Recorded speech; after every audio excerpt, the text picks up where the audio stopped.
Página 43. Arquetipos e inconsciente colectivo por Carl G. Jung, 1970.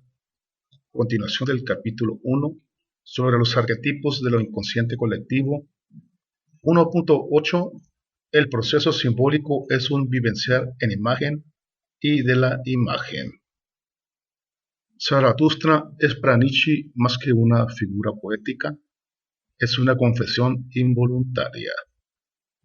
También él se había extraviado en la oscuridad de una vida apartada de Dios, descristianizada, y por eso llegó hasta él, el iluminador y revelador, como fuente parlante de su alma. De allí proviene el lenguaje hierático de Zaratustra, pues ese es el estilo de este arquetipo. En la vivencia de este arquetipo, el hombre moderno experimenta al más arcaico tipo de pensamiento como una actividad autónoma de la cual se es objeto. Hermes Trismegistos, o el Tot de la literatura hermética, Orfeo, el Poimandres y el Poimende Hermas, que está vinculado con el anterior, son formulaciones de la misma experiencia. Si el nombre Lucifer no estuviera ya afectado por un prejuicio, sería muy adecuado para este arquetipo. Por eso me he contentado con denominarlo arquetipo del anciano sabio o del significado. Como todos los arquetipos, este tiene también un aspecto positivo y un aspecto negativo, sobre lo cual no quisiera entrar en detalles. El lector puede encontrar una detallada exposición de la doble faz del anciano sabio en mi artículo sobre la fenomenología del espíritu en los cuentos de hadas. Los tres arquetipos de que he hablado hasta aquí, la sombra, el anima y el anciano sabio, en la experiencia directa se presentan personificados.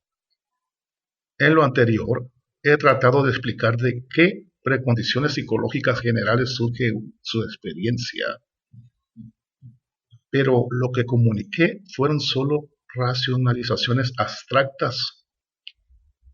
En rigor se hubiera podido, o más bien se hubiera debido, dar una descripción del proceso tal como se presenta en la experiencia directa.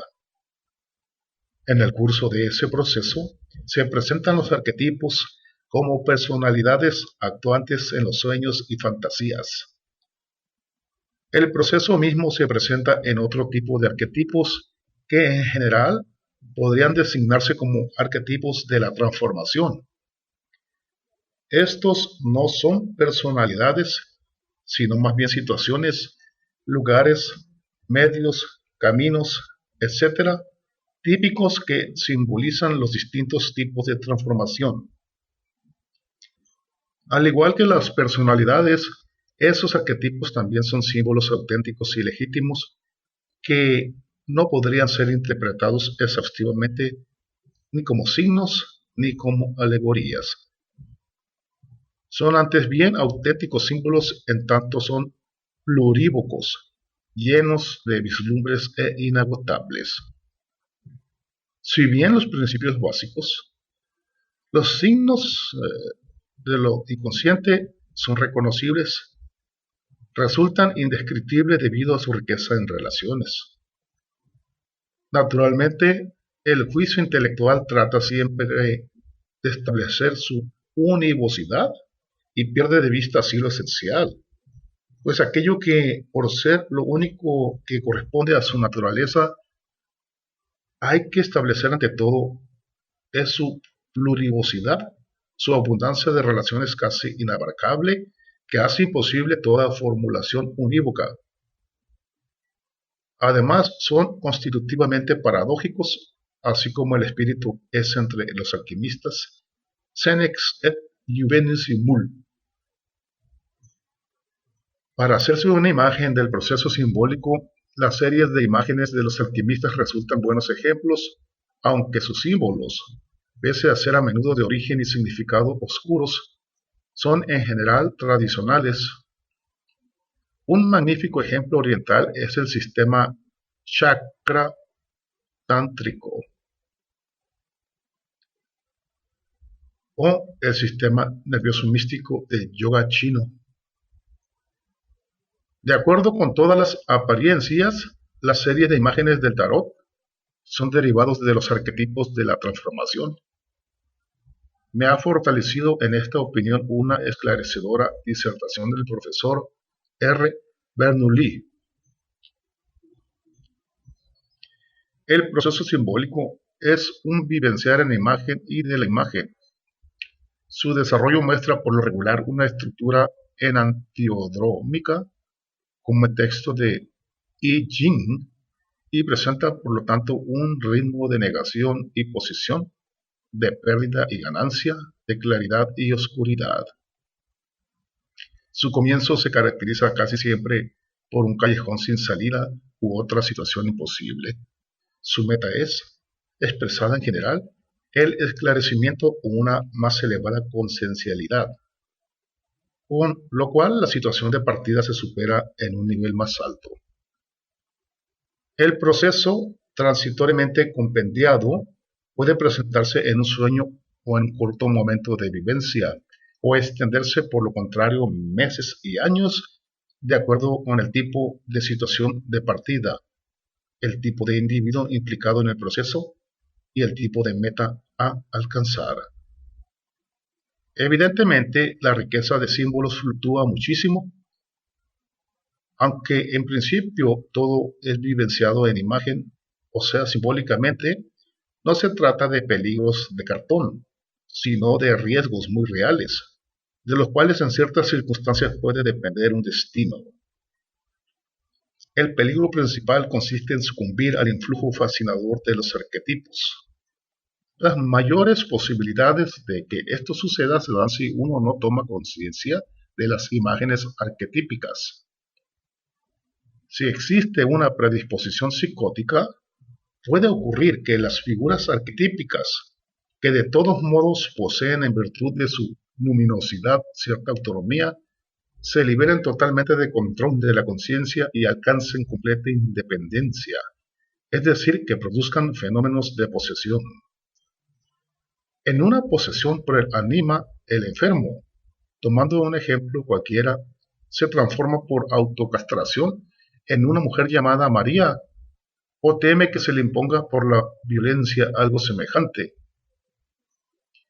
Un ejemplo de esto es el conocido D. P. Schreiber, 1903. Los enfermos descubren muchas veces toda una mitología del anima con ricos motivos arcaicos. Un caso de este tipo fue publicado en su momento por J. Nel Ken. Otro paciente ha descrito y comentado en un libro sus propias vivencias. Cito estos casos porque siempre hay personas que creen que los arquetipos son quimeras subjetivas mías. Lo que en la enfermedad del espíritu sale brutalmente a luz es la neurosis que queda oculto en el fondo, pero desde allí influye, sin embargo, sobre la conciencia.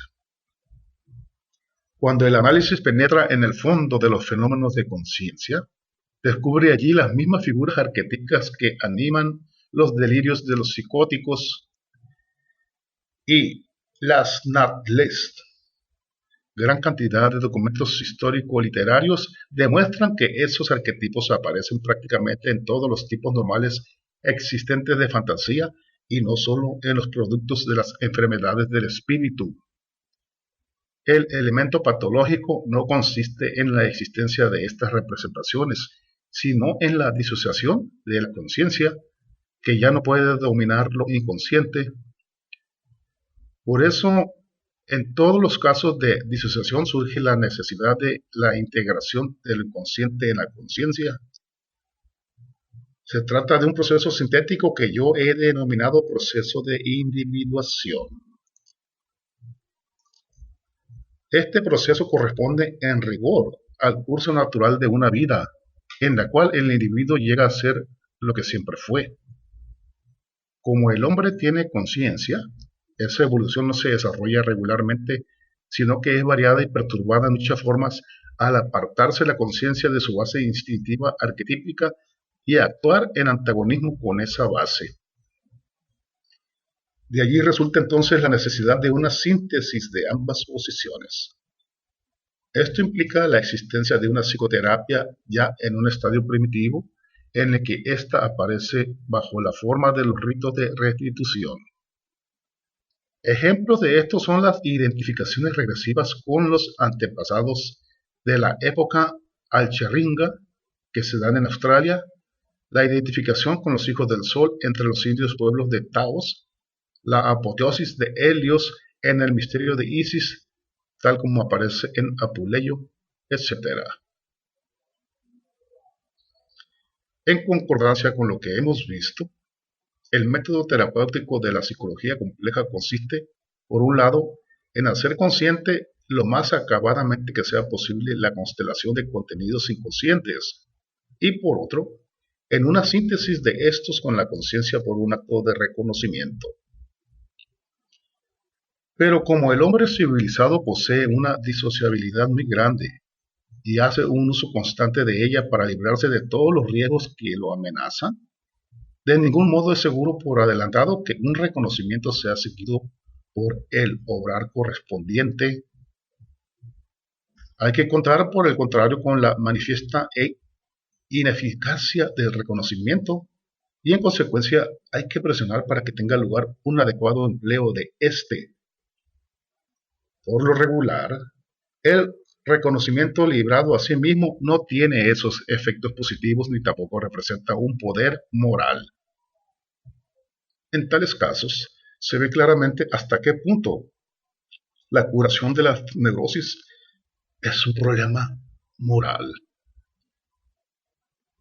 Como los arquetipos son, al igual que todos los contenidos luminosos, relativamente autónomos, no pueden ser integrados en forma simplemente racional, sino que requieren un método dialéctico, es decir, una verdadera discusión. A menudo el paciente desarrolla esta discusión en forma de diálogo, con lo cual realiza sin saberlo la definición alquimista de la meditación como colloquium con su angelo bono, como coloquio interno con su ángel bueno. Por regla general, este proceso tiene un desarrollo dramático con muchas peripecias. Lo expresan o lo acompañan símbolos oníricos que son afines a esas representations collectives, que desde siempre han representado procesos psíquicos de transformación en forma de temas mitológicos. Debo aquí limitarme al examen de algunos ejemplos de arquetipos. He elegido los que desempeñan el papel principal en el análisis de un inconsciente masculino y también he tratado de esbozar más o menos el proceso psíquico de transformación en el cual ellos aparecen. Con posterioridad a la primera aparición de este trabajo, las figuras de la sombra, del anima y del anciano sabio ya han sido estudiadas en detalle junto con las figuras correspondientes de lo inconsciente femenino en mi artículo sobre el simbolismo del sí mismo. También analicé en forma amplia y detallada el proceso de individuación en su relación con el simbolismo alquimístico. Fin del capítulo 1, página 48.